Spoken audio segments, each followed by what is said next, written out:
अस्सलाम वालेकुम students, welcome back to another video.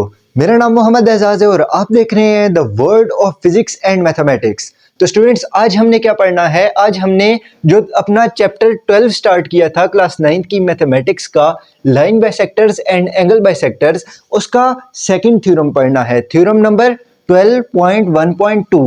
तो स्टूडेंट्स, थ्योरम 12.1.2 हमें क्या कह रहा है?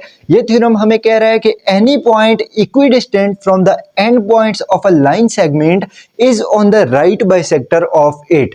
ठीक है, यानी कि कोई भी पॉइंट है, कोई भी एक सिंगल पॉइंट है आपके पास, और वो क्या है? वो इक्विडिस्टेंट है एंड पॉइंट से, उस लाइन सेगमेंट की एंड पॉइंट से। ठीक है, क्या मतलब इस बात का?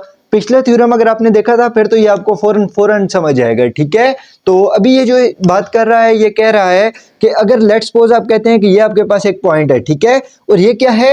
ये इस लाइन सेगमेंट से इक्विडिस्टेंट है। ठीक है, इक्विडिस्टेंट का क्या मतलब है? यानी कि इस पॉइंट से लाइन के इस कोने तक का डिस्टेंस और इसी पॉइंट से लाइन के इस कोने तक का डिस्टेंस बराबर है। ठीक है, इक्विडिस्टेंट। ठीक है, इक्विडिस्टेंट का क्या मतलब है? यानी कि बराबर फासला है उसका। किससे बराबर फासला है? From the end points of a line segment, एक लाइन सेगमेंट के एंड पॉइंट से बराबर फासला है। ठीक है, ये यहां तक जो आपका होगा हिस्सा, ये किस में आएगा? ये हिस्सा आपका आएगा गिवन में। ठीक है, यानी कि आप यहां पर कह सकते हैं कि ये जो पॉइंट हमने कंसीडर किया, इसका नाम है P। ठीक है, इसका नाम अगर आप P रख लें और इस लाइन को आप कह लें कि ये क्या है? ये लाइन AB है। ये लाइन क्या है? ये लाइन AB है। तो आप क्या कह सकते हैं? आप गिवन में ये बात लिख सकते हैं कि P से A तक का डिस्टेंस, P से A तक का डिस्टेंस, और इसी P से B तक का डिस्टेंस जो होगा वो क्या होगा? बराबर होगा। आपने सिर्फ और सिर्फ ये बात गिवन में लिख लेनी है। ठीक है, क्योंकि आपको यहां तक ये बात गिवन है, तो आपने क्या लिख देनी है कि AB is a line segment. AB आपके पास क्या है? AB आपके पास एक लाइन सेगमेंट है, और P क्या है? P is a point such that PA is congruent with PB। ठीक है, कि PA और PB क्या होंगे? आपस में बराबर होंगे। PA और PB क्या होंगे? आपस में बराबर होंगे, कॉन्ग्रुएंट होंगे। ठीक है, तो ये बात क्या है? ये बात मुझे यहां पर गिवन में पता है यहां तक। ठीक है, अब मैंने प्रूव क्या करना है स्टूडेंट्स? अब मैंने प्रूव ये करना है कि is on the right bisector of it. यानी कि ये जो पॉइंट है, ये जो पॉइंट, जिस पॉइंट की हम बात कर रहे हैं, ये पॉइंट इक्विडिस्टेंट है अगर, तो आपने प्रूव ये करना है कि यही पॉइंट जो होगा वो राइट बाइसेक्टर भी होगा उस लाइन सेगमेंट का। स्टूडेंट्स, राइट बाइसेक्टर क्या होता है? राइट बाइसेक्टर के लिए हमने लास्ट थ्योरम में दो खसूसियात पढ़ी थी कि कोई भी पॉइंट या कोई भी लाइन सेगमेंट अगर 90 का एंगल भी बना रही है, यानी कि परपेंडिकुलर भी है, और लाइन सेगमेंट को दो बराबर पार्ट्स के अंदर डिवाइड भी कर रही है, तो वो क्या होगा? वो राइट बाइसेक्टर होगा। ठीक है, और आपने प्रूव भी अब यही बात करनी है कि क्या है कि ये जो पॉइंट P है, वो पॉइंट P क्या है? वो राइट बाइसेक्टर है लाइन AB का। ठीक है, यानी कि the point P is on the right bisector of line AB। ठीक है, यही बात आपने प्रूव भी करनी है इस थ्योरम के अंदर। तो अब हम कंस्ट्रक्शन में छोटा सा काम कर लेते हैं। क्या करते हैं कि हम P को C के साथ मिला देते हैं, और C क्या है? C मिड पॉइंट है AB का। ठीक है, यानी कि P को आप क्या कर दें? AB का पहले मिड पॉइंट देखें। अब देखें कि AB का मिड पॉइंट कौन सा होगा। तो अगर मैं कहता हूं कि ये वाला पॉइंट जो है ये मिड पॉइंट है AB का, इसे मैं C कह देता हूं, तो आप क्या कर दें? P को C के साथ ज्वाइन करवा दें। ठीक है, P को आप C के साथ ज्वाइन करवा दें। अब आपने P को अगर C के साथ ज्वाइन करवा दिए यहां पर, जैसे आप देख रहे हैं, तो अब आपने क्या करना है? अब आपने इन चीजों को मद्देनजर रख के, यानी कि गिवन और कंस्ट्रक्शन वगैरह को आपने मद्देनजर रखना है, और आपने अपनी स्टेटमेंट्स और रीजंस देकर आपने प्रूव क्या करना है कि पॉइंट P जो है, यानी कि ये जो लाइन PC है, ये 90 का एंगल बना रही है लाइन AB के साथ, यानी कि राइट बाइसेक्टर है। ठीक है, आपने बेसिकली प्रूव ये चीज करनी है। तो इस चीज को चले हम प्रूव कैसे करेंगे, ये हम देखते हैं अपनी स्टेटमेंट्स के थ्रू। तो अभी सबसे पहले स्टूडेंट्स, हमें नजर आ रहा होगा कि यहां पर क्या बन रहे हैं? दो ट्रायंगल बन रहे हैं एक ट्रायंगल के अंदर। ठीक है, एक आपके पास कौन सा ट्रायंगल बन रहा है? एक आपके पास ये वाला ट्रायंगल बन रहा है। ठीक है, PAC वाला। ठीक है, ये वाला एक आपके पास ट्रायंगल बन रहा है, और एक आपके पास ये वाला बन रहा है PBC वाला। ठीक है, तो ये आपके पास दो ट्रायंगल बन गए, एक इस साइड के ऊपर और एक इस साइड के ऊपर। ठीक है, आपने इन दोनों ट्रायंगल का क्या करवा लिया? मवाजना करवा लिया, ट्रायंगल ACP और ट्रायंगल BCP। ठीक है, ACP और BCP। ठीक है, इन दोनों ट्रायंगल्स का आपने मवाजना करवा दिया, कॉरेस्पॉन्डेंस करवा ली। तो जब आपने इन दोनों ट्रायंगल्स की कॉरेस्पॉन्डेंस करवाई तो आप यहां पर देख सकते हैं कि आपके पास लाइन पी ए और पी बी, ठीक है, ये दोनों लाइंस क्या हैं, आपस में बराबर हैं। ये बात आपने वो वहां पर गिवन में कही थी कि line P A is congruent with line P B, ठीक है। तो अब इस वाले ट्रायंगल की लाइन पी ए और इस वाले ट्रायंगल की लाइन पी बी आपस में क्या है, बराबर है। इसी तरीके से आप दूसरी चीज देखेंगे तो वो क्या है कि इस वाले ट्रायंगल की लाइन पी सी और इस वाले ट्रायंगल की भी वही लाइन पी सी, यानी कि क्या है, ये कॉमन लाइन है दो ट्रायंगल्स के दरमियान में, ठीक है। तो क्या है, जाहिर सी बात है, अब इस वाले ट्रायंगल में भी वही लाइन पीसी आ रही है और इस वाले ट्रायंगल के अंदर भी वही वाली लाइन पीसी आ रही है। तो आप लिख सकते हैं कि PC is congruent with PC, ठीक है, line PC is congruent with line PC. तो ये क्या है, ये कॉमन लाइन है बिटवीन बोथ ट्रायंगल्स, ठीक है। अब आप नेक्स्ट क्या चीज लिख सकते हैं, आप ये चीज भी लिख सकते हैं कि line A C is congruent with line B C, ठीक है। कैसे, क्योंकि सी है जो आपके पास, ये वाला पॉइंट सी है जो आपके पास, ये क्या है, ये मिड पॉइंट था लाइन ए बी का। आपने यहां पर कहा था कि join P to C, P को आप सी के साथ ज्वाइन करवा दें और सी क्या है, the mid point of A B, कि वो लाइन ए बी का क्या है, मिड पॉइंट है। तो मिड पॉइंट यानी कि दरमियानी हिस्सा। तो अब जाहिर सी बात है, अगर एक लाइन का दरमियानी हिस्सा ये है तो इस लाइन का एक कॉर्नर से उस दरमियानी हिस्से तक और दूसरे कॉर्नर से उस दरमियानी हिस्से तक का डिस्टेंस क्या होगा, बराबर होगा। तो इस वजह से आपने क्या लिख दिया कि A C is congruent with B C, ठीक है। और यानी कि इस वाले ट्रायंगल की लाइन ए सी और इस वाले ट्रायंगल की लाइन बी सी, ये दोनों भी आपस में बराबर हैं। तो जब तीन लाइंस इस ट्रायंगल की और तीन लाइंस इस ट्रायंगल की बराबर हैं तो हमने यही करना होता है कि तीन कंपोनेंट्स बराबर करने होते हैं दोनों ट्रायंगल्स के। तो जब तीन कंपोनेंट्स बराबर हो जाते हैं तो हम क्या कहते हैं कि ये पूरे के पूरे ट्रायंगल्स जो हैं ये क्या है, आपस में बराबर हैं। तो हमने क्या कर दिया, हमने यहां पर थ्री लाइंस कॉन्ग्रुएंट कर दी, ठीक है। इसकी भी तीनों लाइंस और इसकी भी तीनों लाइंस आपस में बराबर हैं। तो हम क्या कह सकते हैं कि ये दोनों ट्रायंगल्स क्या हैं, आपस में बराबर हैं। तो हमने लिख लिया कि triangle ACP is congruent with triangle BCP, ठीक है। यहां तक कोई इशू ऑफ कोर्स नहीं होगा, ठीक है। चलें हम आखिर में एक बार रिवाइज भी करेंगे तो अगर कोई हुआ भी तो वो वहां पर क्लियर हो जाएगा। चलें, अब जब हमने दो ट्रायंगल्स प्रूव कर दिए बराबर तो अब हमारा काम थोड़ा सा रह गया है, सिर्फ थोड़ा सा ट्रिकी सा काम रह गया है। अब देखें स्टूडेंट्स, अगर हम कह रहे हैं कि ये दोनों के दोनों ट्रायंगल जो हैं वो आपस में बराबर हैं तो जाहिर सी बात है इसके तीन एंगल्स और इसके तीन एंगल्स भी आपस में बराबर होंगे। तो अब तीन एंगल्स को छोड़ें, आप सिर्फ एक ये वाला एंगल ले लें, ठीक है। एक आप ये वाला एंगल ACP ले लें, ACP ले लें और एक ये वाला एंगल BCP ले लें, ठीक है। एक ये वाला एंगल ले लें तो ये दोनों एंगल्स क्या होंगे, ये दोनों एंगल्स आपस में बराबर होने चाहिए। क्यों बराबर होने चाहिए, पॉइंट सी के ऊपर जो A और P यानी कि ACP जो एक एंगल बन रहा है पॉइंट सी के ऊपर और एक एंगल इसी सी के ऊपर बन रहा है बट बी से पी की तरफ जा रहा है यानी कि BCP। तो ये वाले दोनों एंगल्स क्या हैं, ये दोनों एंगल्स आपस में बराबर हैं। और क्यों बराबर हैं, क्योंकि ये दोनों ट्रायंगल्स आपस में बराबर थे ना, तो उनके ये कॉरेस्पॉन्डिंग एंगल्स यानी कि जो सेम एंगल्स हैं दोनों ट्रायंगल्स के वो क्या हैं, वो आपस में बराबर हैं, ठीक है। तो आप लिख दें कि triangle ACP is congruent with triangle BCP और इसकी आप रीजन क्या दे दें, corresponding angles of congruent triangles, के दो बराबर ट्रायंगल्स के क्या हैं, ये कॉरेस्पॉन्डिंग एंगल्स हैं, सही है। अच्छा जी, तो अब इसके बाद आपने क्या करना है, आपको पता है कि एक ट्रायंगल के अंदर जो टोटल एंगल्स होते हैं वो कितने होते हैं, वो 180 होते हैं, ठीक है। एक ट्रायंगल के अंदर भी टोटल एंगल्स 180 होते हैं। और अगर आप ये चीज भी देखें, एक लाइन के ऊपर और एक लाइन के नीचे, ठीक है, यानी कि अगर आप कह सकते हैं ना कि सर्कल में जो टोटल एंगल है वो 360 है, ठीक है। आप कह सकते हैं कि सर्कल अगर हम एक ले लें, लेट्स सपोज कि ये सर्कल है, बट लग रहा तो सर्कल नहीं है, बट चले लेट्स सपोज कि ये अगर एक सर्कल है तो आप क्या कह सकते हैं कि हर साइड पर जो एंगल होते हैं यानी कि टोटल इसके जो एंगल्स होंगे वो कितने होंगे, 360 होंगे। क्यों AB डिविलियर को क्यों कहा जाता है कि वो 360 प्लेयर है, क्योंकि वो हर साइड पे खेलता है, पूरी सर्कुलर बाउंड्री में हर साइड पर वो खेल सकता है, ठीक है। वो हर साइड पर उसकी शॉट्स होती हैं।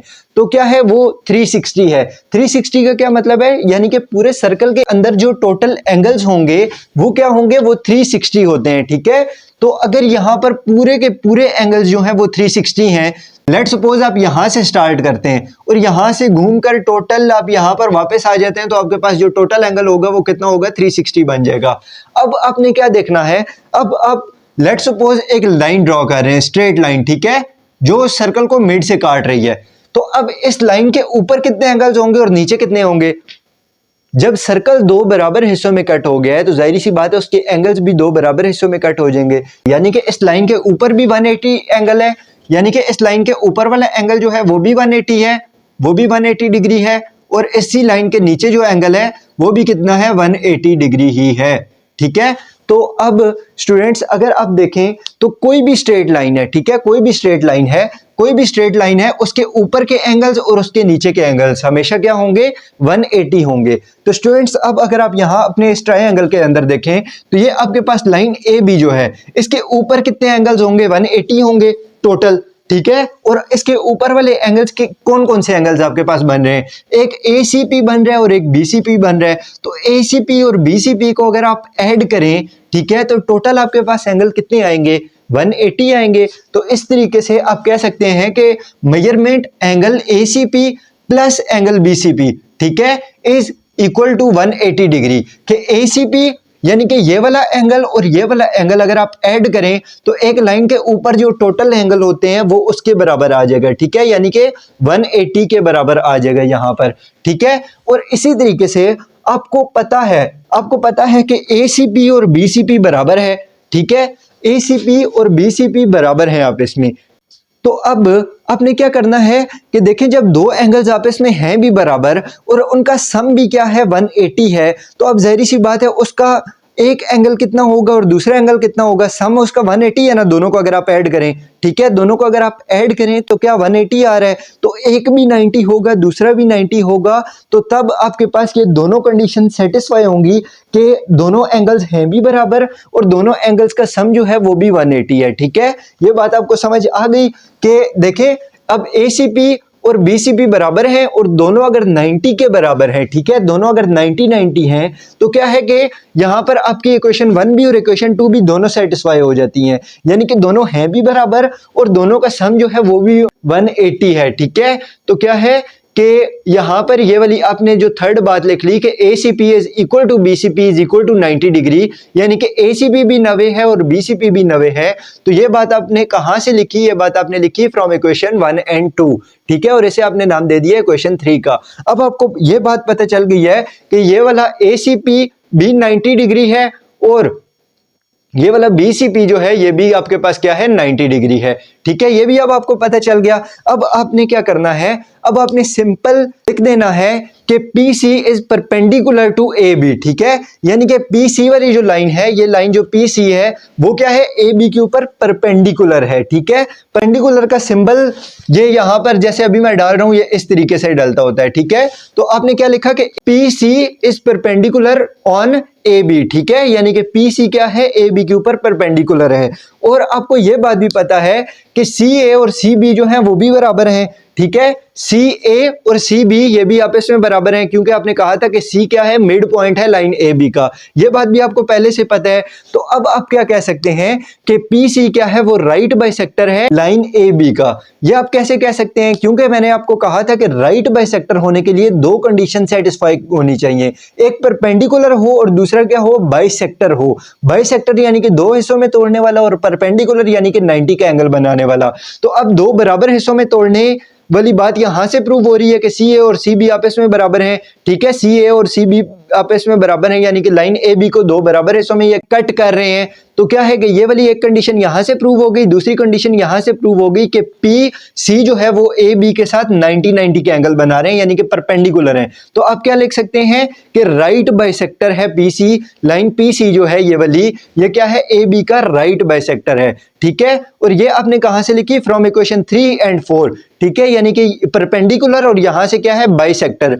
ठीक है, ये दोनों चीजें आपने यहां से लिख दी। तो परपेंडिकुलर बाइसेक्टर हो गया तो आप उसे राइट बाइसेक्टर भी लिख सकते हैं। और i.e. The point P is on the right bisector of AB, या फिर आप ये भी लिख सकते हैं कि पॉइंट P जो है वो क्या है? राइट बाइसेक्टर पर है AB लाइन के। तो ये हो गया हमारा थ्योरम प्रूव। जल्दी जल्दी से हम एक बार इसे रिवाइज कर लेते हैं। तो यहां पर हमें ये कह रखा है कि any point equidistant from the end points of a line segment is on the right bisector of it. यानी कि आप क्या कर दें? सिंपल एक आप लाइन सेगमेंट ड्रॉ कर लें, आप एक लाइन सेगमेंट ड्रॉ कर लें ये वाली, और आप एक पॉइंट देखें जो इक्वी डिस्टेंट हो, यानी कि जिसका डिस्टेंस बराबर हो लाइन के एंड पॉइंट्स के साथ। ठीक है, लेट्स सपोज ये पॉइंट P है हमारे पास, तो P का A के साथ डिस्टेंस और P का B के साथ डिस्टेंस क्या हो, बराबर हो। ठीक है, तो कॉमा से पहले वाला हिस्सा जो है किसका है, गिवन का है। गिवन में आपने क्या लिख दिया कि AB is a line segment, AB एक लाइन सेगमेंट है, और पॉइंट P क्या है, पॉइंट P इस तरीके से है कि P से A तक का डिस्टेंस और P से B तक का डिस्टेंस क्या है, आप इसमें बराबर हैं। फिर आपने प्रूव क्या करना था, प्रूव आपने यही करना था कि ये वाला जो पॉइंट है वो क्या है, is on the right bisector of 8, यानी कि वो इस लाइन के क्या है, राइट बाइसेक्टर पर है। तो यही बात आपने उठाकर कहां पर लिख ली, प्रूव में लिख ली, टू प्रूव में लिख ली, जो आपने एट द एंड प्रूव करके देनी थी कि the point P is on the right bisector of AB। ठीक है, यानी कि पॉइंट P जो है वो क्या है, राइट बाइसेक्टर पर है लाइन AB के, लाइन AB के राइट बाइसेक्टर के ऊपर है। अब कंस्ट्रक्शन में हमने क्या लिखा, कंस्ट्रक्शन में हमने सिर्फ P को C के साथ मिला दिया और ये बात लिख दी कि C क्या है, AB का मिड पॉइंट है। ठीक है, दरमियानी हिस्सा है, मिड पॉइंट ऑफ AB।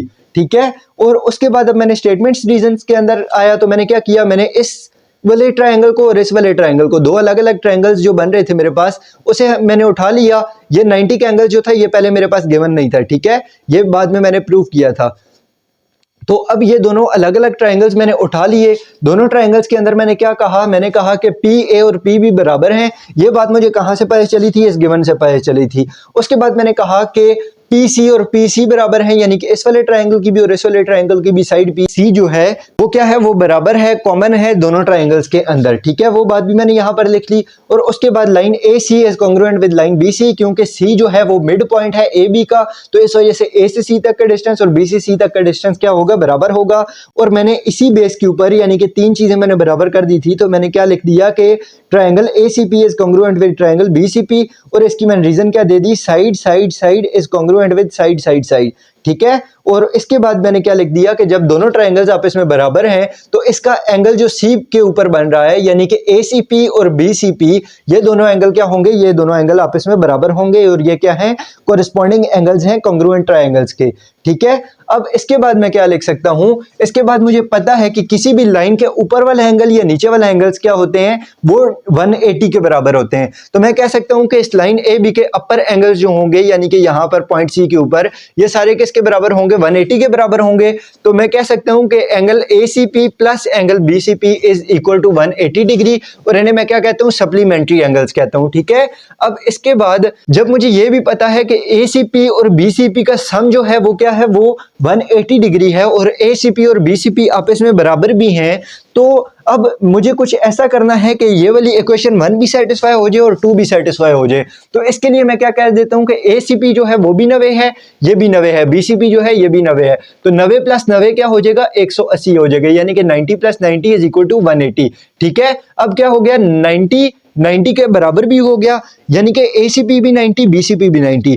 तो पहली इक्वेशन सेटिस्फाई कर गई कि दोनों एंगल्स क्या हैं, बराबर हैं आपस में। दूसरी इक्वेशन ये भी सेटिस्फाई कर गई कि दोनों एंगल्स का सम जो होगा 90 प्लस 90 जो होगा वो 180 के बराबर होगा। ठीक है, तो अब अगर ये दोनों इक्वेशन सेटिस्फाई हो रही हैं तो मैं कह सकता हूं कि ACP is equal to angle BCP is equal to 90 degree के। ACP भी 90 का है और BCP भी क्या है, 90 का है, और इसकी मैं रीजन क्या दे दूंगा, फ्रॉम इक्वेशन 1 एंड 2, यानी कि ये वाली 1 और ये वाली 2। ठीक है, तो अब इसे मैंने इक्वेशन 3 का नाम दे दिया। अब जब मुझे पता है कि यहां पर 90 का एंगल बन रहा है, तो मैं क्या कह सकता हूं कि PC जो है वो AB के ऊपर क्या है, परपेंडिकुलर है। ठीक है, तो ये बात भी मैं कह सकता हूं, क्यों, क्योंकि ACP भी 90 का है और BCP भी 90 का है, ये बात मैं प्रूव कर चुका हूं ऑलरेडी। और अब मुझे यह बात भी पता है कि CA और CB आपस में बराबर है, C से A तक का डिस्टेंस और C से B तक का डिस्टेंस आपस में बराबर है। क्यों बराबर है, क्योंकि C जो है वो मिड पॉइंट है AB का। ठीक है, तो अब इन दोनों चीजों को मद्देनजर रख के मैं क्या कह सकता हूं कि PC क्या है, वो राइट बाइसेक्टर है AB का। ठीक है, या फिर मैं ये भी कह सकता हूं दूसरे अल्फाज के अंदर कि पॉइंट P जो है वो क्या था, वो राइट बाइसेक्टर था AB का, क्योंकि उसने दोनों इक्वेशंस को, दोनों चीजों को सेटिस्फाई कर दिया, यानी कि परपेंडिकुलर वाली बात भी उसने प्रूव कर दी और कॉन्ग्रुएंट वाली बात भी, यानी कि मिड पॉइंट वाली बात भी उसने प्रूव कर दी, यानी कि बाइसेक्टर वाली भी। ठीक है, यानी कि 90 का एंगल भी बना रहा है और बाइसेक्ट भी कर रहा है, तो आप उसे क्या कह सकते हैं, आप उसे राइट बाइसेक्टर कह सकते हैं। ठीक है, तो आपने यही बात प्रूव करनी थी कि पॉइंट जो है, ये जो आपने पॉइंट लिया है जो इक्विडिस्टेंट होगा एंड पॉइंट से, वो क्या होगा, वो राइट बाइसेक्टर भी होगा उसी लाइन सेगमेंट के ऊपर। ठीक है, तो ये बातें प्रूव्ड हो गई जो हमने करनी थी। इसी के साथ इजाजत दीजिएगा, बाय बाय, टाटा, अल्लाह हाफिज। मिलते हैं थ्योरम 12.1.3 में।